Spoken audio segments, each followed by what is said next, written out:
paz do Senhor Jesus, meu amado, bem-vindo de volta à nossa escola bíblica.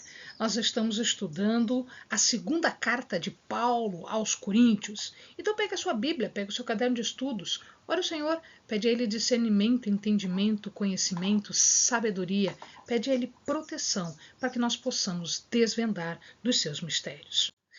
Estamos ainda na primeira parte da reação de Paulo, estamos quase chegando ao final desta parte que é relativa à primeira discussão, o primeiro conflito entre eles. E vamos ver então o final do capítulo 6 relativo a isto.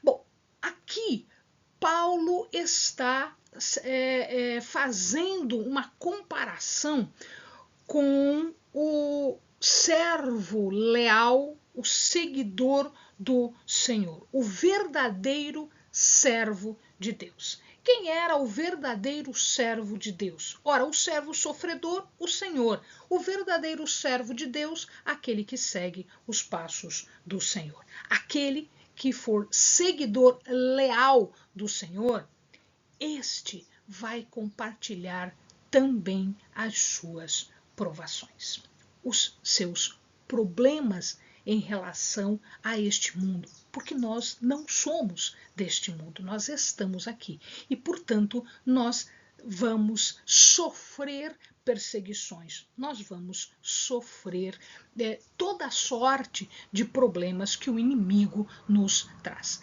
Entretanto, nós estamos protegidos por Deus, porque Ele nos dá armas para destruir estas fortalezas, destruir estas perseguições. Estas fortalezas, quando ele fala de fortaleza aqui, é toda a palavra chique, pomposa, difícil, toda a altivez, orgulho, toda essa arrogância de sabedoria humana que está muito longe da sabedoria de Deus, do conhecimento de Deus. Então, estas armas, o propósito disso é levar todo o pensamento, é levar todo o nosso ser em obediência, cativo, diz a palavra, à obediência de Cristo. Em Romanos, Paulo fala dessas armas, ele as chama de armas da luz, que aqui reflete esse comportamento cristão, esse comportamento dado à luta e também a uma iluminação de todo o conhecimento verdadeiro, não a filosofia humana, não a sabedoria humana, mas ao conhecimento humano. Então ele diz que nós devemos ter pureza, nós devemos ter sinceridade no saber, nós devemos ter longanimidade. Longanimidade, amado, é paciência, bondade, amor, agir em verdade e com a verdade. E aí usar do que ele chama do poder de Deus nas armas da justiça. Se o amado olhar, nós vamos encontrar em Efésios, no capítulo 6, do verso 10 até o verso 20, as chamadas armas de Deus. Então, esse revestimento com a couraça, com o capacete, com as sandálias, com o cinto, enfim, essa armadura para nós nos protegermos desses afrontes, dessas incursões do inimigo contra a nossa vida. Ele fala aqui especificamente de duas armas que são chamadas armas da justiça. Isso está em Efésios também, se o amado for lá olhar, vai estar em Efésios também. Ele fala de uma arma ofensiva, que é a espada. A espada, se o amado for estudar isso lá em Efésios, a espada quer dizer a palavra de Deus. Palavra de Deus. isto está na mão direita, que é a mão do poder, que é a mão com que nós lutamos. A palavra de Deus, ela é muito importante. E na mão esquerda, nós devemos ter uma arma de justiça chamada escudo, que é uma arma defensiva. E com esta arma, nós nos defendemos das flechas, das setas inimigas, né, do inimigo. Então, ele diz, se arme. Vá lá em Efésios, vá lá em Romanos, vá lá, vem aqui nessa parte, né, onde ele fala das armas da justiça à direita e à esquerda. Estão aqui no verso 7 do capítulo 6 de 2 Coríntios. Paulo, ele era um apóstolo, sim, e ele era um apóstolo de verdade. Ele era um apóstolo verdadeiro. Apesar de que o mundo dizia que ele era um João ninguém. Ele não é um João ninguém. Ele é um apóstolo de verdade. Por que ele é um apóstolo de verdade? E ele começa a explicar isso. E na verdade, assim, o mundo considerava Paulo um João ninguém, mas ele disse que os coríntios não podiam fazer isso, porque ele era conhecido dos coríntios, né? Paulo, ele era uma pessoa que sofreu muito no ministério. Paulo sofreu muito no ministério, a gente vai ver um pouquinho mais para frente, Paulo fala, né, especificamente sobre isso. Mas pela graça de Deus, você não vai ver Paulo deixando de louvar, deixando de glorificar, deixando de dar honra ao Senhor. A Bíblia diz que ele regozijava. O que é regozijar? Regozijar é dar glória, é ser alegre, é louvar o Senhor pelo que Deus tem feito na vida. Apesar das perseguições, ele era afortunado. Ele era rico em bênçãos. E ele diz que era como se ele estivesse morrendo, mas a vida dele era plena. Por quê? Porque não era uma vida física que ele estava se referindo aqui, mas era uma vida espiritual. Pelos padrões do mundo, a carreira de Paulo foi miserável.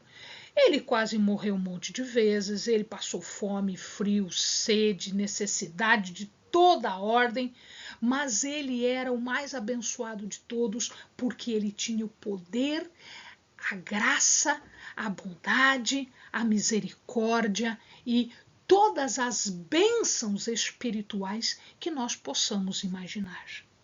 Ele estava o tempo todo exposto a perigo, exposto à morte. Ele quase morreu mais de 2 vezes. Mais de 2 vezes ele esteve por morto. As pessoas consideravam, ele morreu, agora ele morreu. Mais de 2 vezes. Perseguido o tempo todo, dia e noite, dia após dia após dia. Ele era entristecido por esses problemas, pelos problemas das pessoas com as quais ele convivia, porque ele vivia o problema das pessoas, ele era solidário ao problema das pessoas, ele se preocupava com o problema das pessoas, com a salvação das pessoas.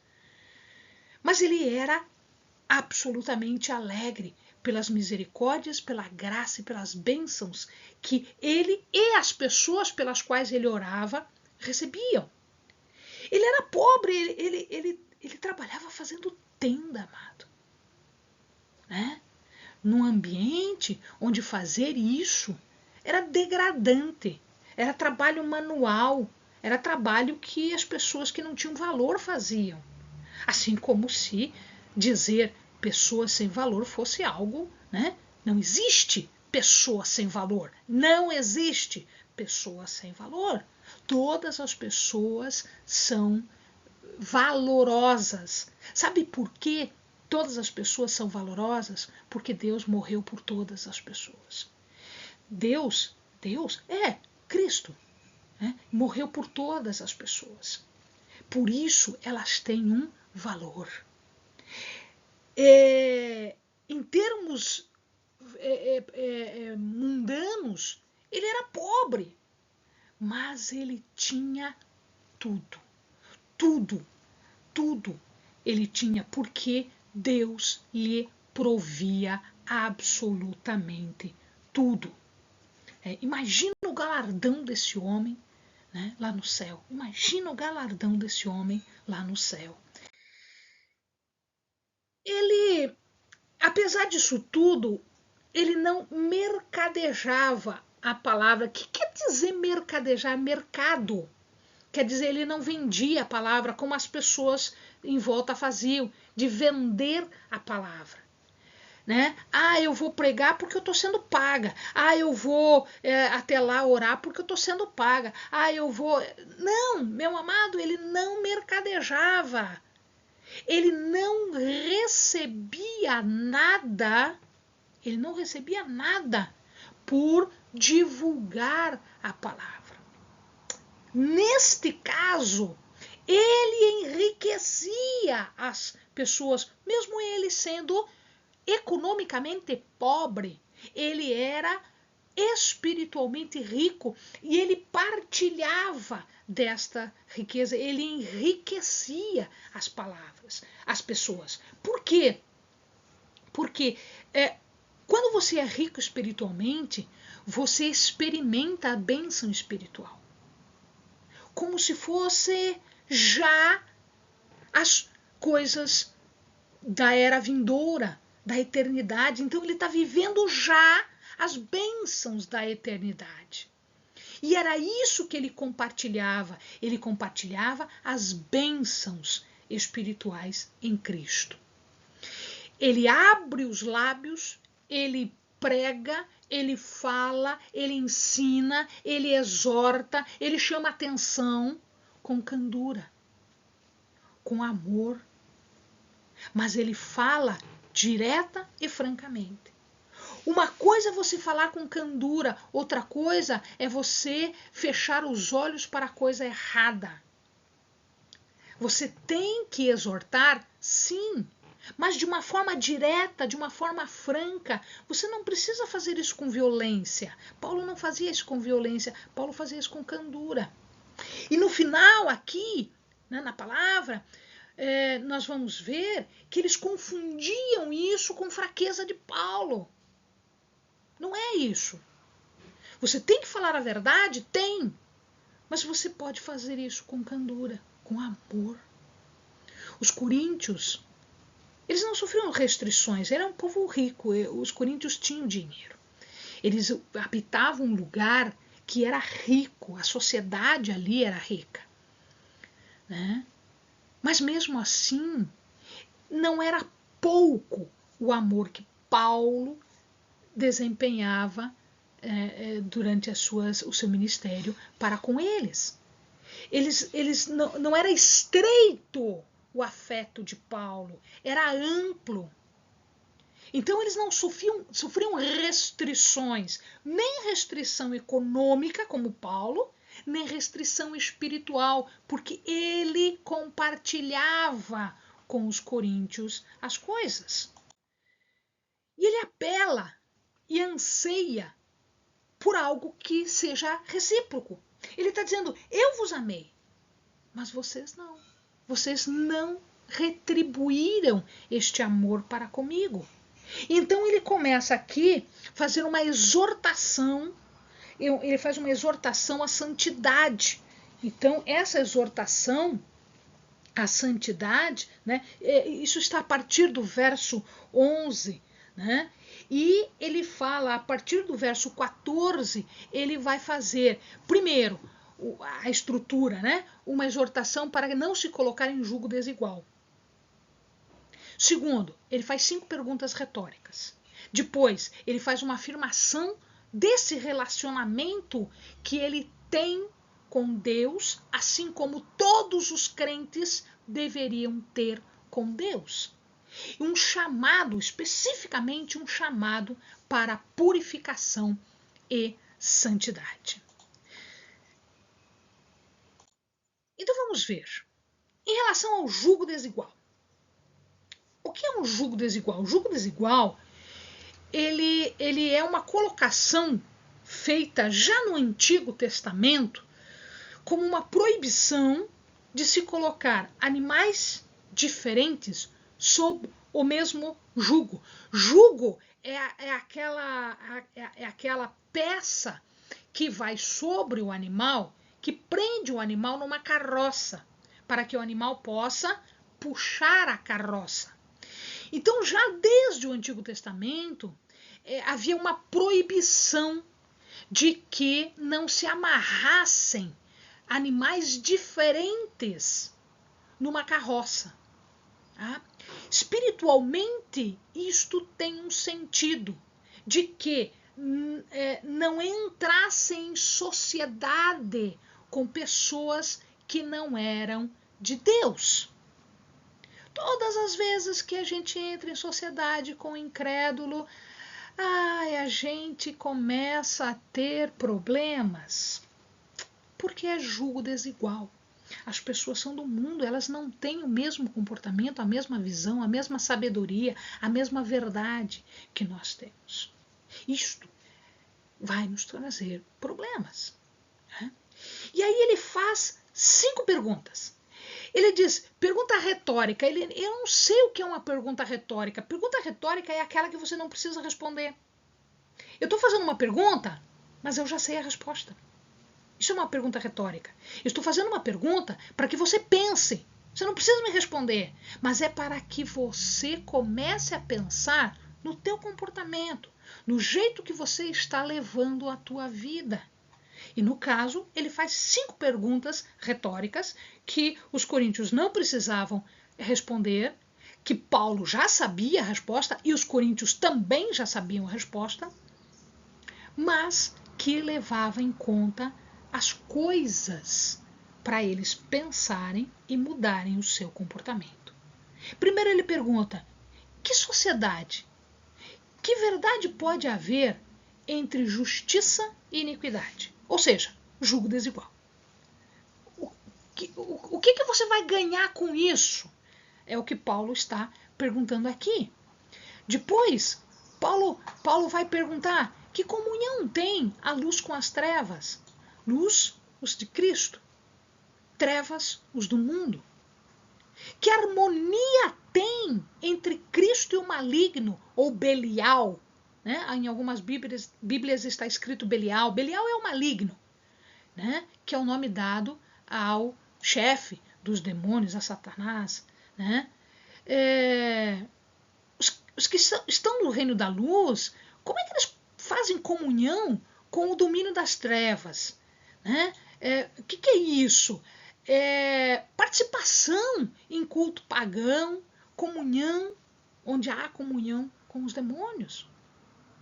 A quarta pergunta, né, é que união pode haver entre o crente com o incrédulo, tipo em relação ao culto pagão. Né? Ou seja, por que você está indo lá?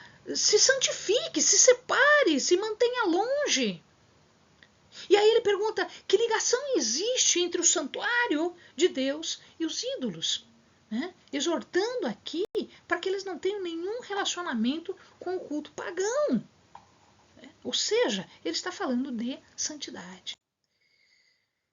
Ele fala de templo de Deus. Né?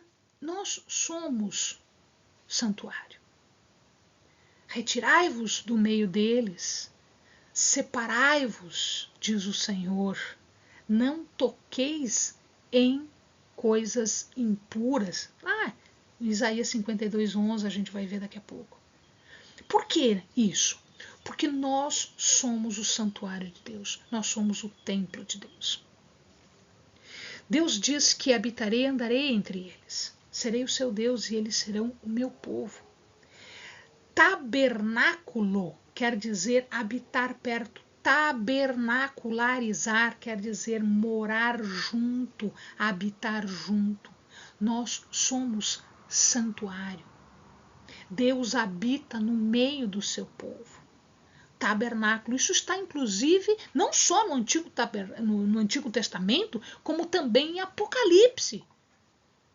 Busca pela santidade, meu amado, é uma obrigação nossa que somos da luz. Eu já falei aqui o 52:11, retirai-vos do meio dele, separai-vos, não toqueis em coisas impuras. Ezequiel também fala a mesma coisa, eu vos receberei, diz o Senhor, convida a que abandonem qualquer compromisso com o paganismo, serei vosso pai. Isso é um tremendo privilégio, o de pertencermos ao povo de Deus. Purificar de toda impureza, aperfeiçoar em santidade, no temor do Senhor. O que é essa impureza? Tirar essa impureza é uma sujeira religiosa contra si, contra o seu corpo, contra a sua vida, como havia no culto pagão em Corinto. Isso significa abandonar toda e qualquer participação ao culto pagão. Se houvesse ainda algum problema em relação a Paulo lembra, olha, eu nunca tratei ninguém com injustiça, nunca corrompi ninguém. Então seja santo. E nós vamos viver juntos e morrer junto. Essa expressão, viver junto e morrer junto, quer dizer amizade e lealdade até o final. Coisa que Paulo tinha para com eles, mas eles não estavam para com Paulo. Mas ele acreditava ainda que os coríntios pudessem ser assim, leais. Esta era a esperança dele. Porque Paulo nunca corrompeu ninguém, nunca incentivou um comportamento imoral. Paulo nunca fez isso, nunca explorou, nunca buscou lucro financeiro, sempre foi íntegro. Ser cristão, amado, é expor-se ao sofrimento, possibilidade da morte. Entretanto, também é poder experimentar uma renovação diária, um ser diferente todos os dias, porque em nossa vida, em santidade, se manifesta a vida de Cristo em nosso interior. Amém, amados? Bons estudos.